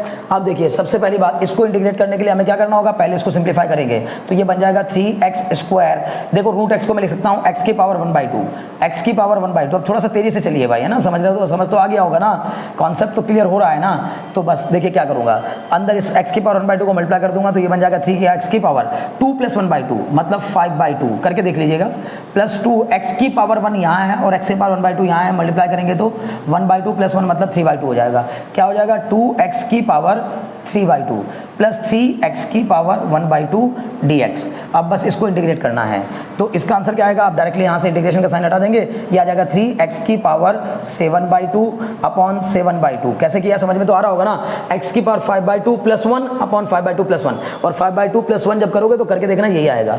फिर प्लस का 2 कांस्टेंट है बाहर, x की पावर 3/2 प्लस 1 मतलब 5/2 होता है, अपॉन में 3/2 प्लस 1 मतलब 5/2 होता है। फिर प्लस का 3 कांस्टेंट है बाहर, x की पावर 1/2 प्लस 1 मतलब 3/2 होता है, अपॉन में 3/2 प्लस c। अब इसको थोड़ा सिंप्लीफाई कर लो, ये 2/7 हो जाएगा ऊपर जाकर के, तो ये आ जाएगा 2/7 इंटू 3 x की पावर 7/2। फिर ये 2 ऊपर जाएगा तो 2 इंटू 2/5 x की पावर 5/2। फिर ये 2 ऊपर जाएगा तो ये 2 इंटू 3 अपॉन 3 x की पावर 3/2 प्लस c। ओके, तो आंसर अल्टीमेटली क्या आएगा, 2 3 जा 6, 6/7 x की पावर 7/2 प्लस 2 2 जा 4, 4/5 x की पावर 5/2, 2 3 जा 6, 3 से 3 कट गया, प्लस का 2 x की पावर 3/2 प्लस c। उम्मीद है बात समझ में आ गई होगी। ठीक है, चलिए तो फिर चलते हैं क्वेश्चन नंबर 16 की तरफ। क्वेश्चन नंबर 16 में क्या कहा गया है, क्वेश्चन नंबर 16 में कहा गया है इंटीग्रेट करिए किसको, 2x minus 3 cos x plus e की पावर x को, 2x minus 3 cos x plus e की पावर x dx, इसको इंटीग्रेट करना है। तो इसको इंटीग्रेट करने के लिए हमें क्या करना होगा, अलग अलग, ये तो आसान है, एकदम आसान, कुछ करना नहीं है, बस देखिए एकदम आसान है। 2 कांस्टेंट है बाहर रखो, x की पावर 1 है यहाँ 1, तो x की पावर 1 का आ जाएगा x²/2, माइनस का 3 कांस्टेंट है बाहर रखो, cos x का होता है सीधे सीधे फॉर्मूला sin x, e की पावर x का होता है सीधा फॉर्मूला e की पावर x प्लस c। बस आंसर आ गया, 2 से 2 कट गया, अल्टीमेटली आंसर हो गया x² minus 3 sin x plus e की पावर x प्लस c। ये हो गया आपका क्वेश्चन नंबर 16। चलिए क्वेश्चन नंबर 17 की तरफ बढ़ते हैं। क्वेश्चन नंबर 17 में भी कोई ज़्यादा खास बात नहीं है, ऐसा ही कुछ क्वेश्चन है। i इक्वल टू क्या निकालना है, किसका इंटीग्रल निकालना है, 2x² minus 3 sin x minus 3 sin x plus 5√x dx। Okay, 5√x dx।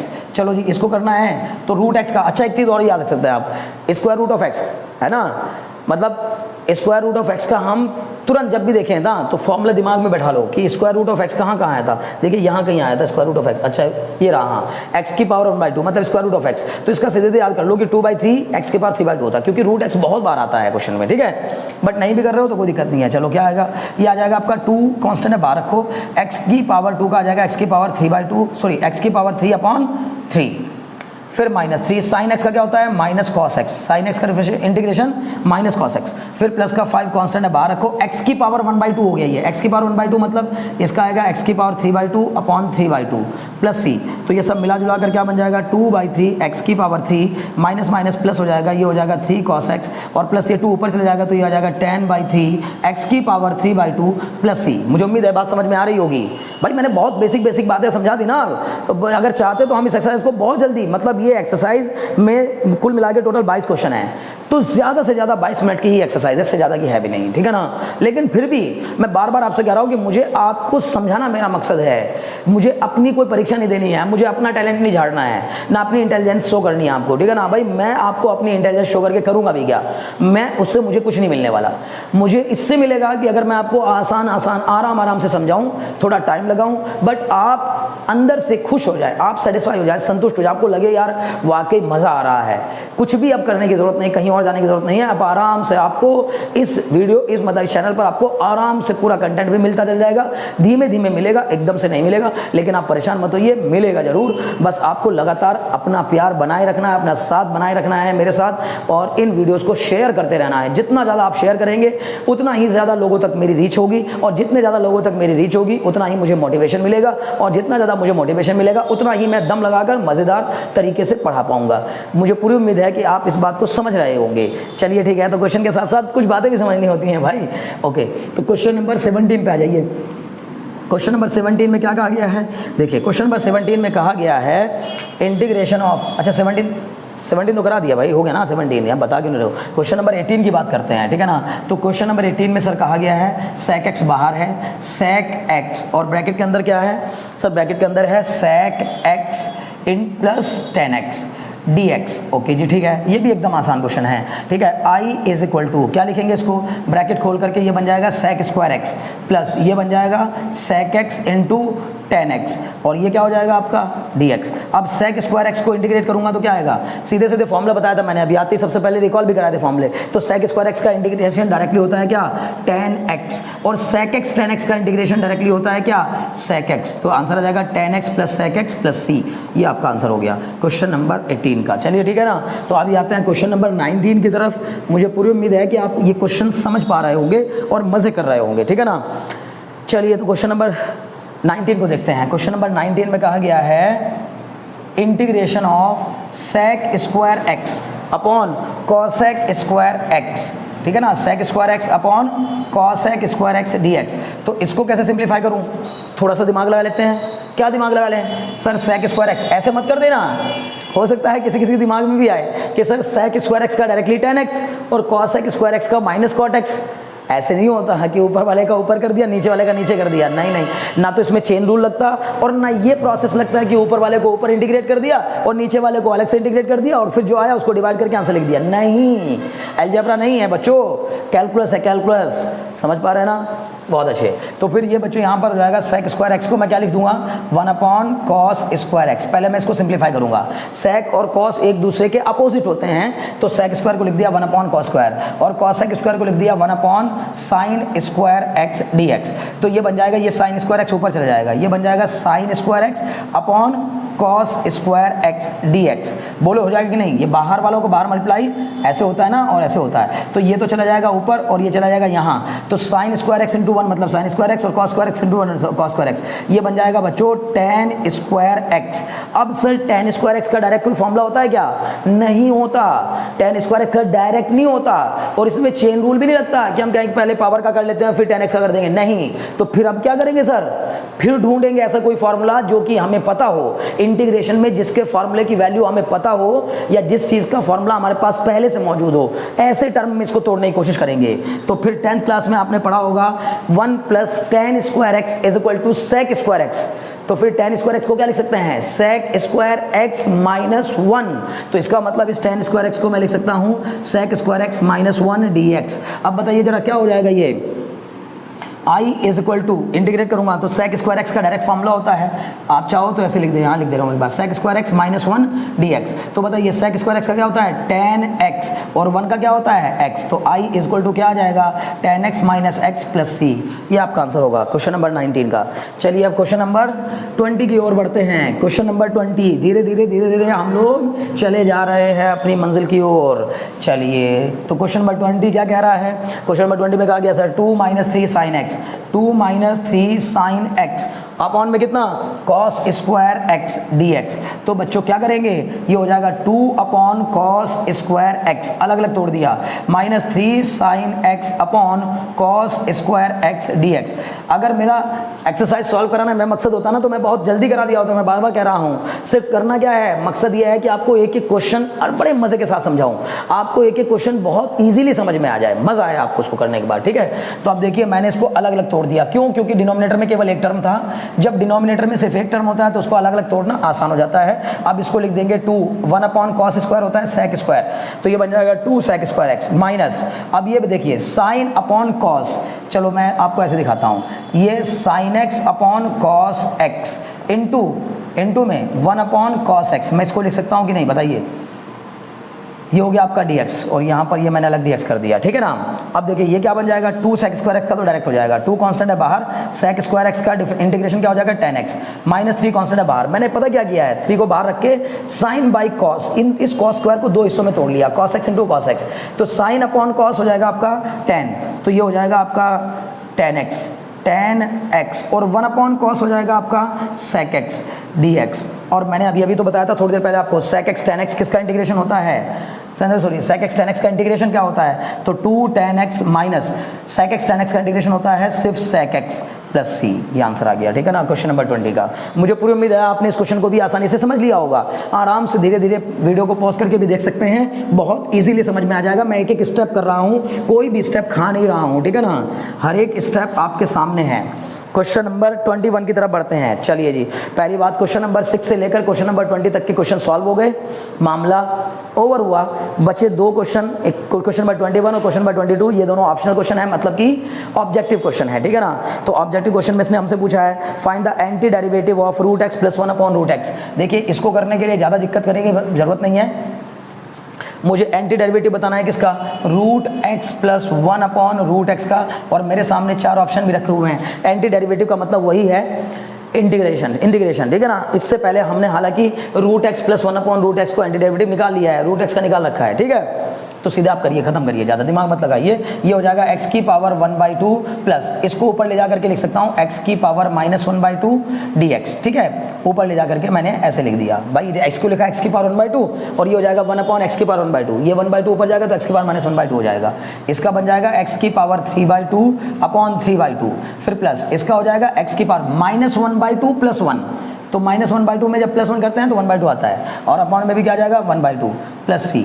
अब ये ऊपर चले जाएगा तो बस आंसर आ जाएगा 2/3 x की पावर 3/2 प्लस 2x की पावर 1/2 प्लस c। अब जरा एक बार देख लीजिए कि ऑप्शन में कहीं ऐसा दिया है क्या, तो ऑप्शन में c पार्ट को जरा एक बार जब आप गौर से देखेंगे तो आप पाएंगे 2/3 x की पावर 3/2 प्लस 2x की पावर 1/2 प्लस c। आपके आंसर में एकदम दिखाई दे रहा होगा, कोई दिक्कत तो नहीं महसूस हो रही है? नहीं। चलिए, तो बस लास्ट क्वेश्चन की तरफ बढ़ते हैं। अगर आप वाकई में, आप में से कोई भी या जो मुझे देख रहा है अभी और लास्ट मोमेंट तक पहुंचा है वीडियो लेक्चर में, तो मैं वाकई उसको धन्यवाद कहूँगा। और ये भी कहूँगा बच्चे कि आपको पढ़ना है, आपको सीखना है, आपको जानना है, तो फिर आप थोड़े से अपने ही साथ ईमानदार बनिए, क्योंकि जब तक आप खुद के साथ ईमानदार नहीं होंगे तब तक आप कुछ कर भी नहीं पाएंगे। भाई, दूसरे को आपको नहीं देखना है कि दूसरे व्यक्ति ने तो सर आधे घंटे में कर लिया। अरे भाई, वीडियो लेक्चर्स तो इतने पड़े हुए हैं, आपको इतने वीडियो लेक्चर्स, इतने टीचर्स पढ़ाने वाले मिल जाएंगे जो दावा करेंगे कि हम 1 घंटे में पूरा इंटीग्रेशन साफ कर देंगे। लो, मैं भी करा देता हूँ। अरे, अपने लिए कर रहे हो कि बच्चे के लिए कर रहे हो, खुद के लिए कर रहे हो कि स्टूडेंट के लिए कर रहे हो? अपने लिए नहीं करना है भाई, हमें स्टूडेंट को समझाना है। हमारा काम, टीचर का काम स्टूडेंट को समझाना होता है। टीचर का काम खुद के लिए नहीं करना होता है कि बस अपने सेटिस्फेक्शन के लिए झाड़ रहे हो अपनी इंटेलिजेंस, झाड़ रहे हो अपना जो है ना ज्ञान, कि बस मैं तो 1 घंटे में पूरा इंटीग्रेशन खत्म, 1 घंटे में पूरा डिफरेंशिएशन खत्म, 1 घंटे में एप्लीकेशन डेरिवेटिव खत्म, 1 घंटे में जो है ना रिलेशन एंड फंक्शन खत्म, 1 घंटे में मैट्रिसेस खत्म। अरे ये क्या कर रहे हो भाई? मैट्रिसेस को खत्म करना है कि मैट्रिसेस को पढ़ाना है? इंटीग्रेशन को खत्म करना है या इंटीग्रेशन को पढ़ाना है? तो इंटीग्रेशन को पढ़ाना है, ना कि इंटीग्रेशन को खत्म करना है। क्लियर? तो अब लेकिन ये चीज़ नहीं समझ पाते लोग और इसी ट्रैप में फंस जाते हैं बहुत भोले भाले प्यारे प्यारे स्टूडेंट। उस ट्रैप में फंस के वो क्या सोचते हैं कि 1 घंटे में इंटीग्रेशन कंप्लीट हो रहा है। उधर जब हम जहाँ कोचिंग जाते हैं, जहाँ स्कूल जाते हैं, वहाँ पर तो 4-4, 5-5, 10-10 दिनों में जो है ना आपका इंटीग्रेशन ओवर हो रहा है, और यहाँ पर 1 घंटे में इंटीग्रेशन ओवर हो रहा है। तो मैं एक काम कर लूँगा, इसी एक वीडियो लेक्चर को 4 बार देख लूँगा, कुछ नहीं होने वाला। उसको आप 20 बार देख लो, मुझसे लिखवा के रख लो कि 20 बार भी अगर आपने ऐसा कोई वीडियो लेक्चर देखा जिसको कि 1 घंटे में इंटीग्रेशन कंप्लीट कर दिया गया हो, या 2 घंटे में भी इंटीग्रेशन कंप्लीट कर दिया गया हो, या 1 शॉट लगा करके 5 घंटे 6 घंटे में भी कंप्लीट कर दिया और उसको आपने 4 बार भी देख लिया, तो मैं लिख के दे सकता हूँ कि आप एक क्वेश्चन भी सॉल्व नहीं कर पाएंगे। समझ रहे ना? तो चलिए आइए देखते हैं क्वेश्चन नंबर 22 में क्या आ गया। ये लास्ट क्वेश्चन है। तो लास्ट क्वेश्चन में बच्चों आपको कहा गया d/dx of fx equal to कितना है? d/dx of fx is equal to, मतलब किसी एक फंक्शन का डिफरेंशिएशन ये है। किसी एक फंक्शन का डिफरेंशिएशन क्या है? 4x³ - 3 अपॉन x की पावर 4। इस फंक्शन का डिफरेंशिएशन ये है, तो इसका इंटीग्रेशन क्या होगा? वो फंक्शन होगा। क्लियर है ना? मतलब अगर मैं इंटीग्रेट कर दूं, दोनों तरफ इंटीग्रेशन का साइन लगा दूं, तो क्या बन जाएगा? वो फंक्शन बन जाएगा। ठीक है ना? अच्छा, अब क्या हुआ? इसने कहा सच दैट f of 2 = 0, और साथ ही साथ हमें क्या भी दे रखा है? f of 2 = 0 भी दे रखा है। f of 2 की वैल्यू 0 दी है। अब हमसे कहा है कि fx की वैल्यू बताइए, fx की वैल्यू। तो सबसे पहली बात तो जो आपको दिया है ना d/dx ऑफ fx, मतलब fx का डिफरेंशिएशन 4x³ - 3 अपॉन x की पावर 4 है। ठीक है? अगर मैं दोनों तरफ इंटीग्रेट कर दूं, इंटीग्रेटिंग बोथ साइड, ठीक है ना? तो इंटीग्रेटिंग बोथ साइड का मतलब है कि मैंने ऐसे इंटीग्रेट कर दिया। जब हम d/dx ऑफ fx को करेंगे ना, तो ये आ जाएगा बच्चे, d/dx ऑफ fx को करने पर ये आ जाएगा fx, मतलब जिसको हमने डिफरेंशिएट किया था, अगर उसको वापस इंटीग्रेट कर दें तो वही चीज़ बन जाती है। तो हमने fx को डिफरेंशिएट कर रहे थे तो उसका इंटीग्रेशन करने पर fx बनेगा, D by d x of fx को इंटीग्रेट करने पर क्या बन जाएगा, fx इक्वल टू ये क्या आ जाएगा 4x क्यूब का, जब हम इंटीग्रेशन करेंगे तो ये आएगा 4x की पावर 4 बाई 4, कैसे x की पावर 3 प्लस 1 अपॉन 3 प्लस 1, तो ये आ जाएगा। और माइनस का ये कितना जाएगा, चलो इसको अभी सिंप्लीफाई करते हैं पहले, है ना, डायरेक्ट नहीं करते। तो 4x क्यूब माइनस इसको लिखेंगे 3x की पावर माइनस 4 dx। तो अब ये क्या हो जाएगा, ये हो जाएगा आपका fx is equal to 4 constant है बाहर। मैं फिर आपको कह रहा हूँ कुछ चीज़ें ऐसी होंगी जो हो सकता है कि बुक में कुछ और लिखा हो या किसी और ने कुछ और बताया हो या कोई टीचर आपसे बोलेगा ऐसे नहीं ऐसे होता है। भाई देखिए बहुत सारे तरीके होते हैं मैथमेटिक्स में क्वेश्चन को सॉल्व करने के, ठीक है। मेरा मकसद बस आपके किसी भी तरह से दिमाग में घुसाना है, ठीक है ना। तो आपको जो चीज़ समझ में आए वही आप करिए, ठीक है। अब देखिए 4 कांस्टेंट है बाहर रखिए, x की पावर 3 का कितना हो जाएगा, x की पावर 4 बाई 4 माइनस 3 कांस्टेंट है बाहर रखिए, x की पावर माइनस 4 का हो जाएगा minus 4 plus 1 upon minus 4 plus 1 और प्लस साथ में क्या आएगा यहाँ पर c। चलिए जी, अगर इतना आ गया तो फिर अब हम क्या करेंगे, अब हम करेंगे c की वैल्यू निकालने की कोशिश। वो भी कैसे होगी, चलिए जरा एक बार इसको और सिंप्लीफाई कर लेते हैं। तो ये बना 4 से 4 कटने के बाद कितना, x की पावर 4 माइनस ये बन जाएगा माइनस 3 x की पावर माइनस 3 अपॉन माइनस 3। समझ पा रहे हैं ना आप, माइनस 4 प्लस 1 मतलब माइनस 3 होता है। तो इस 3 से ये 3 कैंसिल और माइनस माइनस मिलकर क्या हो जाएगा प्लस। तो ये हो जाएगा आपका x की power 4 plus 1 upon x cube. ये जो x की पावर 3 है इसको मैं नीचे ले गया तो बन गया 1 upon x cube plus c। ये यहाँ प्लस कैसे आ गया, ये माइनस और ये माइनस मिलकर प्लस हो गया। अब जरा एक बार ऑप्शन में कहीं ढूंढने की कोशिश करिए ऐसा है क्या। तो ऑप्शन में आपको x की power 4 plus 1 upon x cube दो ऑप्शन में मिल रहा है, एक ऑप्शन नंबर ए में और एक ऑप्शन नंबर सी में, ठीक है ना। देखियो बी और डी में तो अलग हो गया, बी और डी में यहाँ क्यूब दे रखा है यहाँ 4 दे रखा पावर, तो वो तो गलती हो गया, उसको हटा दीजिए। बी और डी को कटवा रही है, अब बचा ए और सी। लेकिन समस्या एक आ रही है, ए में दिया गया है माइनस 129/8 और सी में दिया गया है प्लस का 129/8। ये क्या है, ये इस सी की वैल्यू है, इस सी की।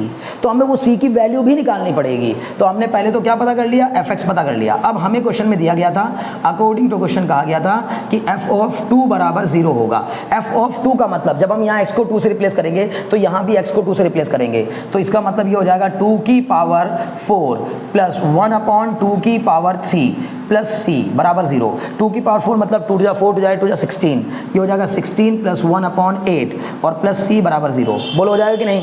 ये इस जिसके अपॉन में कुछ नहीं, इसके अपॉन में 1, दोनों कैल्सियम लिया कितना हो गया 8, 16 8 जा बताइए 16 ठीक 128 होता है ना, 16 8 जा 8, देखो ऐसे 8 6 जा 48 का 8 कैरी 4 8 1 जा 8 और 4 बोलिए 12, तो 128 प्लस 1 प्लस c बराबर 0। इसका मतलब यहाँ से क्या आ गया 129/8 प्लस c बराबर 0। तो c की वैल्यू कितनी आ गई माइनस 129/8। अब ध्यान देना कि उसमें दो आंसर दिए गए थे, एक में दिया था प्लस 129/8, एक में दिया था माइनस 129/8। तो प्लस 129/8 को छोड़ देंगे, माइनस 129/8 को ले लेंगे, यानी कि एफ एक्स की जो सही वैल्यू आएगी वो कितनी आएगी, x की power 4 plus 1 upon x cube minus 129/8। ये आपका एग्जैक्ट आंसर होगा और ये आंसर आपको दिया गया है ऑप्शन ए में। इसका मतलब option A is correct answer, ठीक है ना। Option A is correct answer. पूरी एक्सरसाइज कंप्लीट हो गई है बच्चों, आपने बड़े मजे के साथ इसको एंजॉय किया होगा, आपने इस वीडियो लेक्चर से बहुत कुछ सीखा और जाना होगा अगर आप लास्ट तक आए हैं। और अगर आपने लास्ट तक वीडियो को देखा और अभी तक आपने चैनल को सब्सक्राइब नहीं किया हुआ है, चैनल पर आप नए हैं, तो जाहिर है कि आपको कैसे मेरी वीडियोज़ के नोटिफिकेशन मिलेंगे, कैसे आप जानेंगे कि आप नया लेक्चर कौन सा आया है सर का। तो अगर आपको मेरे नए नए लेक्चर्स और नए नए वीडियोस देखने हैं, नए नए क्वेश्चंस को एंजॉय करना है, मैथमेटिक्स में फील लाना है, मैथमेटिक्स को मजे करना है, मैथमेटिक्स से भागना नहीं, मैथमेटिक्स पर हावी हो जाना है, अगर ये आपके मकसद हैं तो बच्चों चैनल को तुरंत सब्सक्राइब कर दीजिए, वीडियो को लाइक कर दीजिए और अपने फ्रेंड्स में इन वीडियोस को शेयर करिए ताकि मुझे मोटिवेशन मिलता रहे। मेरी और आपकी जर्नी बहुत लंबी हो, मैं आपके साथ ऐसे ही प्यार से बड़ी लंबी जर्नी कवर करूं। मुझे पूरी उम्मीद है कि आपको मज़ा आया होगा। Very very thanks for watching.